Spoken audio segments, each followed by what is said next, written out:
Rain did not deter the crowds from gathering to Mutala Ululautala Saturday for the village's annual show day for 2010. Food stores were plenty, overflowing with food, drinks and desserts. Also in abundance this year were food crops on display and a few crustaceans. But it was the dancers that kept the crowd stationary, if only for a moment, to appreciate the entertainment from the various groups.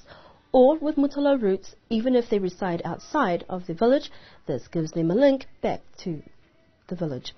Cultural tabloid sports such as basket making, tasika, olofuanu and more concluded the fun day with the formalities out of the way. Then came more rain, somewhat of a blessing in disguise for many.